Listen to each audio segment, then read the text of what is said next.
because you are really enlightened. That's why it is self-realization. Otherwise, so far, you see, anywhere, great men were born. Socrates.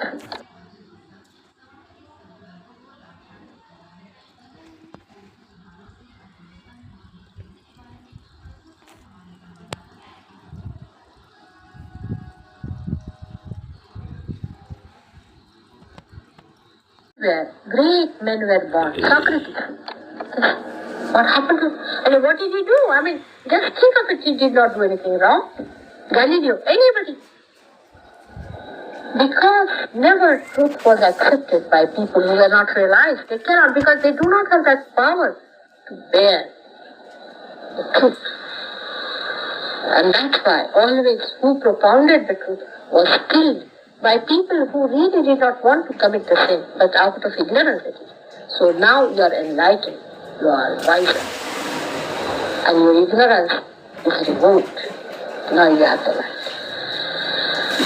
That's why it is self-realization. Now, through your self-realization, you can feel the pain of others. Supposing now you are born an Englishman. The average Englishman will feel unhappy because some Englishman is punished somewhere. But a Sahajogi Englishman will not, if he knows that he was a brute and he should have been, because he detaches himself from that misidentification as far as a particular nationality is concerned. Because somebody is an Englishman or an Indian, he should be excused. There is a very limited view of the whole thing. Why? Because after all, we are all human beings. Anywhere in the whole world, wherever anybody tries to dominate and destroy the innocent human beings that are created by God, is to be punished. Whether he is an Indian, Englishman or anyone, such a generous light enlightens your path and you become a different person. For example, we can say Abraham Lincoln, a man, we call him very great. What was the thing about it? He was very great. Why? Because he could see that when I do not want to be enslaved, why should I have a slave? So you are pitched higher only because you have stepped into the realm of hesitant about it, if once you are established in your self-power. So, by self-realization, you feel the power of self. Now, power doesn't mean domination by any chance, but it means the balancing power. Gradually, you start discovering around you how you help others by your balanced personality. Then you also discover that you help the atmosphere, help the nature. After the light of self has come into you, you find that you become a vehicle for the unconscious which flows into the matter. This is never done by human beings before, that they could flow the unconscious into matter. Now you do, because you can see that by giving vibrations, you can make some flowers so very fragrant, so very beautiful, some trees giving so much of fruits, some cows giving more milk, that you are surprised how you have given this power of divine love from the unconscious to the nature. So far, man has been only abstracting power or gaining something from them. But no one has ever been able to give any power to the nature that surrounds them. By giving power, you mean that you give the vibrations to those which are other things, not human beings, like all other living things like plants and animals, and you find that they also change in their productivity, in their beauty, in their taste, in their color, in their glow. That is how you enrich this Mother Earth from whom you have got so much. When there are Sahaj Yogis together, if they live together, when they recite mantras and when they sing the praise of God, when they say prayer to God, the atmosphere itself changes. There is a change in the metabolism of the whole atmosphere that you can feel by the working of it. If you try that, supposing some Sahaj Yogis go and visit a country where there is a lot of strife is going on, problems are going on, immediately you'll find there will be a balance established. There will be peace established only by the presence of the Sahaj Yogis. That is how you realize how in so many ways the self manifests itself when we become identified with it. Why is it that so far the self has not identified? Because it had no vehicle. You provide the vehicle, and that's how the self becomes knowledgeable to you. You get the knowledge of the self, and you give that knowledge as vibrations to others.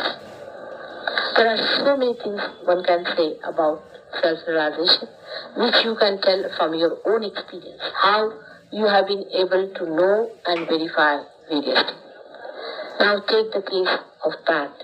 He didn't know much of Indian music. He had never studied them, had never heard it. But now he's understanding the beauty of that music. And he knows what is going on in that music. In the same way, an Indian who has never heard English music, say your symphony, he doesn't understand what is the beauty in it, because that has come from the unconscious. And now, once he becomes self-realized, he immediately recognizes the unconscious, the joy-giving unconscious, which is hidden in those beautiful notes, which are beautifully woven and integrated through the instrument of that artist who has created it. Now, whether he's an Indian, whether he's in German or in English makes no difference. But the unconscious has used that vehicle, but that has been used partially. Sahaj Yogi can immediately make out which note is not good, which is striking, which is too much heavy, which is not in balance, which is creating a disharmony. Because he is now an instrument which records, judges, and also emits that what is reality, which is joy. I have to again stress one more very important aspect of self-realization. Self exists in the heart of human beings. I mean, it is reflected in the heart. So, a Sahaj Yogi who is realized and is depending on his heart or is trying to enrich his heart is definitely a more sensitive person. By rationality, by intellectual pursuits, of course, you can accept Sahaj Yoga better. But a person who can feel it through the heart,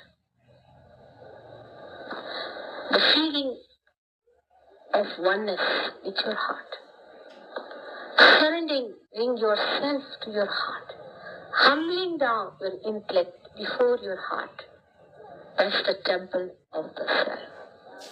Where the self, when it enlightens, the heart is reflected in the brain. When the integration between heart and brain is completely established, then a complete integration between your intellect and the self takes place. That is when you start getting the knowledge from the self. This is at a later stage, when you start receiving knowledge from the self. Not only the discriminatory knowledge, but knowledge of all the things. Whatever you want to know will be there. You just become a sort of a panoramic scream, and you are surprised how the unconscious is throwing everything on your brain, and you are surprised what knowledge. Oh Lord, such a lot I am moving just through this. And when you start seeing it, you are not afraid of ignorance or of ignorance. Because you see that so clearly, thrown before your vision of awareness, that you start recording it and seeing it, telling it, verifying it, and using it with all the confidence. And that is the time I feel that Sahaj Yogi understands much more. Today is the day when a mother is being worshipped as a guru and is a very unique. So far, mostly the gurus have been men.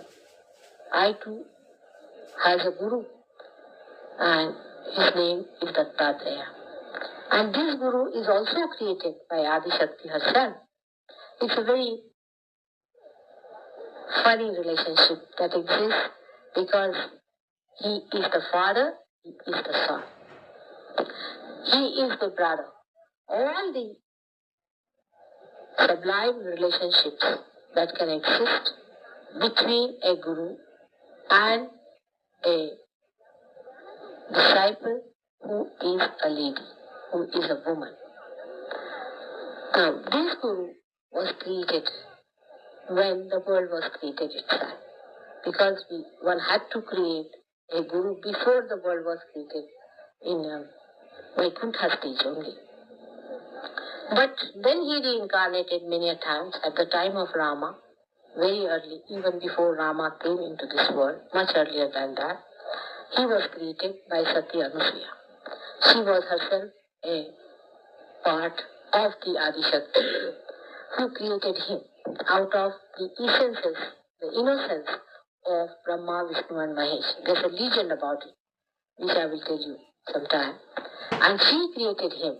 Actually, Shri created him, so she's the mother. But then, he becomes the guru.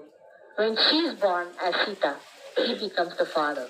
So father is her guru. Then, when Raja Janaka is born as Mamasa, then she becomes again the daughter. But when he is born as Nanaka, then she becomes his sister. So the relationship exists, and whenever he is born, she is born in a way that, you see, that relationship is kept a sublime relationship. I mean to say that they are never born as husband and wife. But this is the first time I would say that I have become a guru. I have never been a guru in my previous life. Guru means a person who tries to help the evolving souls to evolve. Helps the people who are trying to swim ashore, the shore of kingdom of God by their guidance. This is a guru. This time only, a mother had to become a guru, because they being men, they will be too harsh. And when it has to be a mass movement, it was necessary that a mother had to represent the guru. So, I had to come as a guru to human beings and talk to you and tell you in a motherly way. But a mother's position is the worst when she becomes a guru, because children take mother for granted. And they take always a great advantage of the mother. They can talk quite rudely to a mother but not to a teacher. They can be quite arrogant and can be quite quarreling with a mother, because that is the relationship of a mother. But before a guru, you don't even raise your eyes.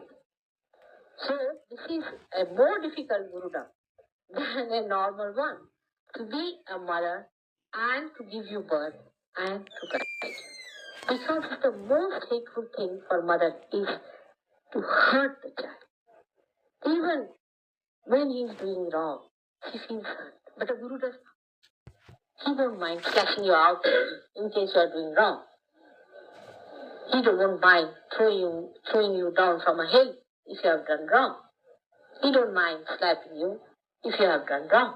But for a mother, it is a very difficult task. But a mother was able to understand the children whom she has given realization. So I am the Guru and also a mother. Today is the day this is created by human beings and not by God as Guru Purnima. Because as God has created days of their advent, human beings have created days of their surrender. So this is the day when you have to give something to the Guru and Guru does not have to give anything to you. This is the time you have to say what you are going to do for your Guru. Because so far the Guru has been giving. If you are in meditation, supposing you say we meditate because Guru Purnima is there. That's not the way the Guru Purnima is to be celebrated. Because if you meditate, you are taking from me. If you try to correct yourself, you are taking from me. If you are going to get cured, you are taking from me. So now what can you do for me? Is the point. You have to think about it. What can you do? Now I have sent the same question to India. I have asked them to find out, what can you do for me? You will say, Mother, what can we do? After all, what are we? That's a way of evading the issue. But if you really want to see, you can do a lot. And that is what it is that you are my witness. You are my publicity. So today you have to take some vows. And you have to say that we are going to do these things. We are going to talk about Sahajog. We are going to propagate it. We are going to spread it. And what may come, we are going to surrender ourselves to Mother. Even if she supposing scolds us or says anything, it is for our good. And we are not going to get confused.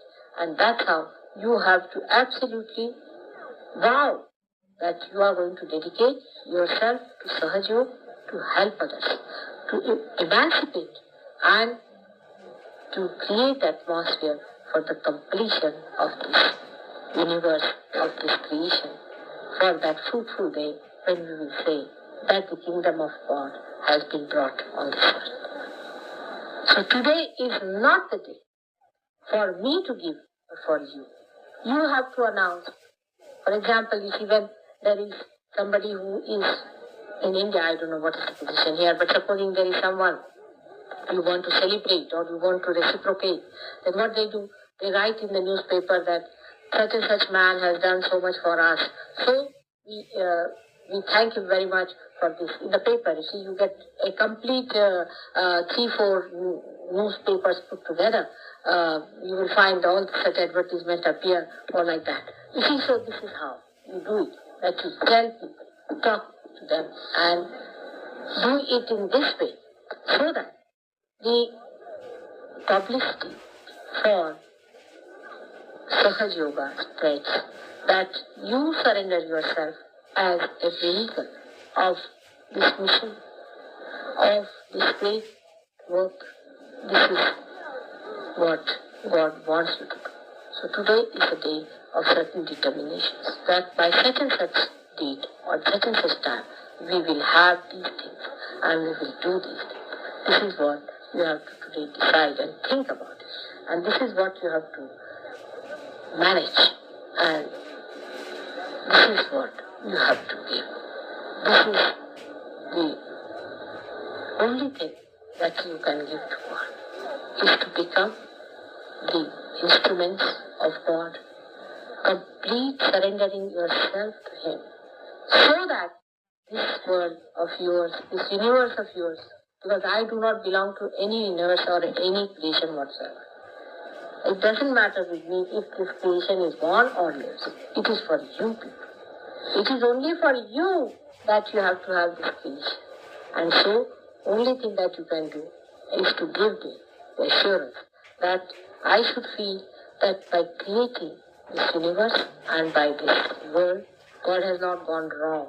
And by giving your realization, I have not gone wrong, because you are going to help in the complete emancipation of humanity. This is what Guru Purnima is. When you think on those lines, immediately you will know what's for next Guru Purnima, you have to plan it now.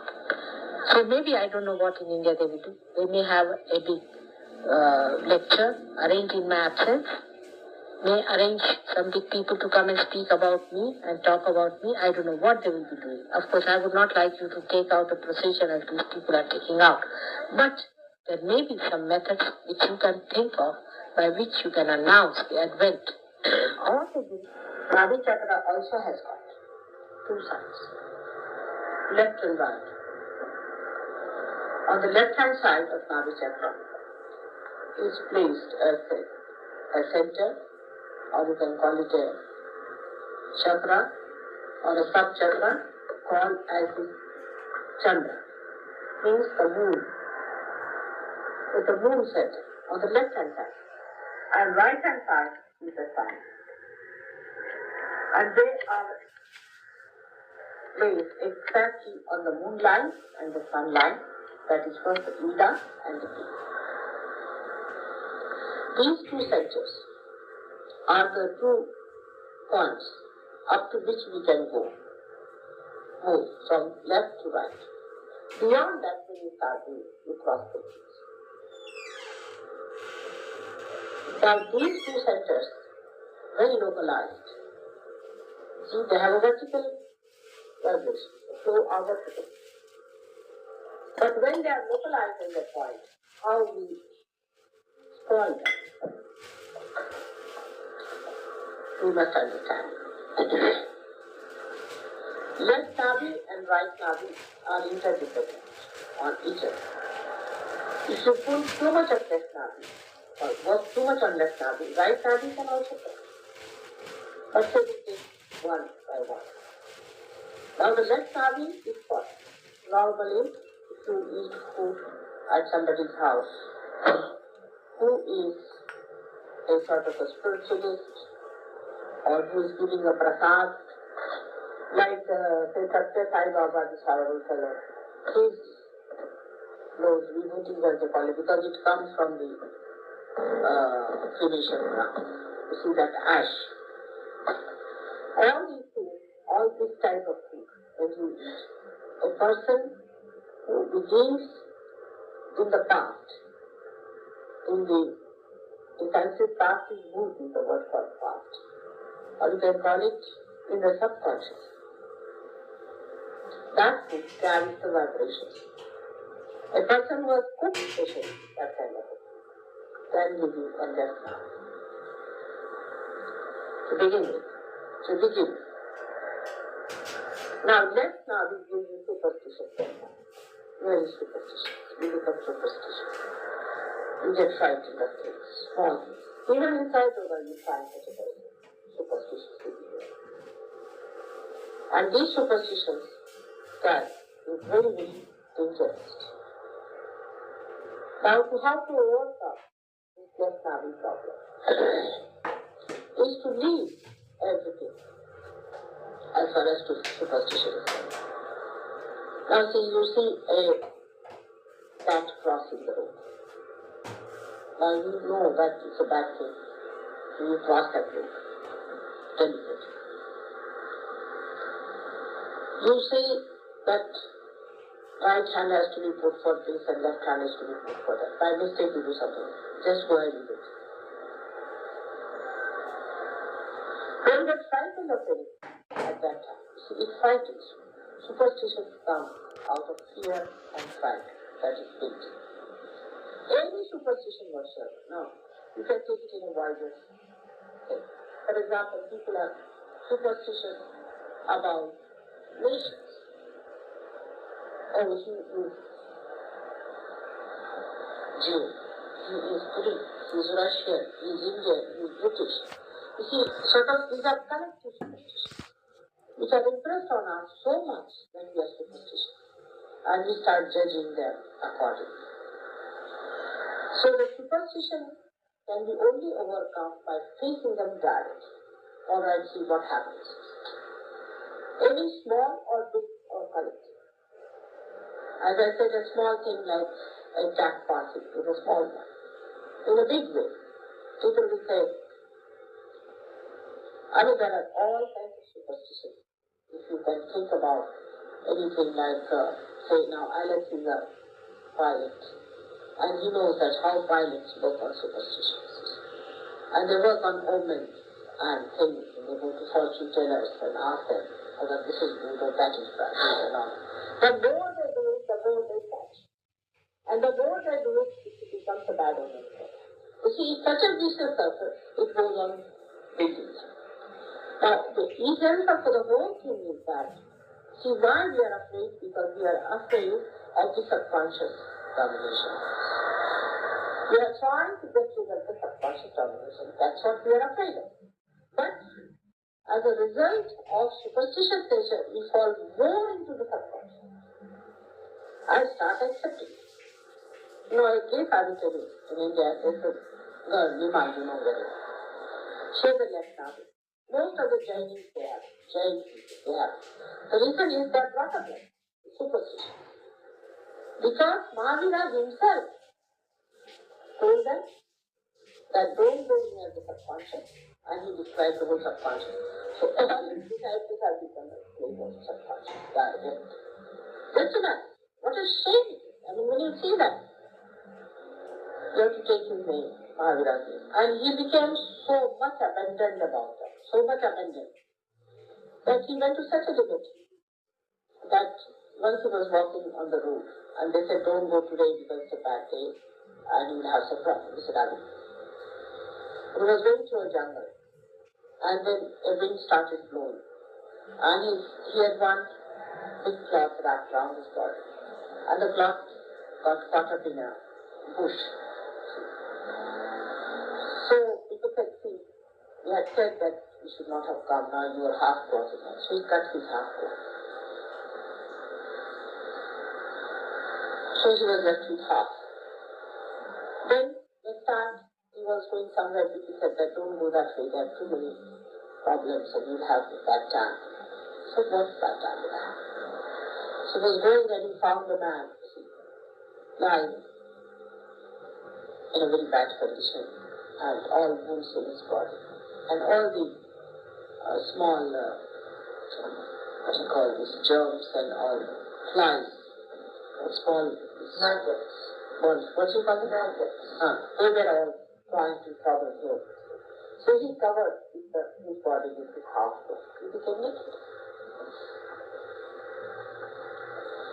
Now these fools, these Jains, never understood the essence of it. See, for them it is too great to understand an abandonment of that kind. We cannot understand. So they started worshipping the moon. Foolish. They are so terrible in their superstitions, that they think that you should abandon it to such a limit that you shouldn't go to the barber. So they go on all the time picking their heads.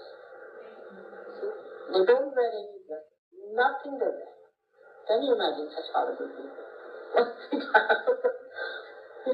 You don't have to go to America for this. In India you can see this. Very nice. My husband was collector of one district. And they invited us because there was some problem between these two sects of Shwetambaras and Digambaras. And the Shwetambaras are the people who wear white dress at least. But the Digambaras don't wear anything. Their moons just move about like that. Absolutely without even a single thing on their head. And the collector and the Mrs. Collector were very natural fools. Welcomed and we went into a big gathering and sat there before us on a platform, can you imagine? All these naked people sitting. And they were putting their hands up and this, and they were putting all their hair from everywhere. It was such a funny Jewish hair. And my husband is a very shy fellow. See, he's in a dress. What sort of funny thing are you doing? How can I do? Why would you tell me? And he was actually perspiring with shame. And I see 40 or 50 people sitting on top of your head there. Just you can't even raise your eye. Horrid, lanky, fancy, dirty fellows sitting down there. They don't take their bath. And they go to such a limit of superstition. So this is one side of it. Now the Jains then said, what limit they want? So they said you shouldn't kill anybody. That's all. You should not kill anybody up to that point. But that went to such a limit that in Jains, what they do, they don't kill mosquitoes, they don't kill bugs, they don't have insecticides, they don't use, because you can't kill it, so they, but they preserve. So I think you better put it off because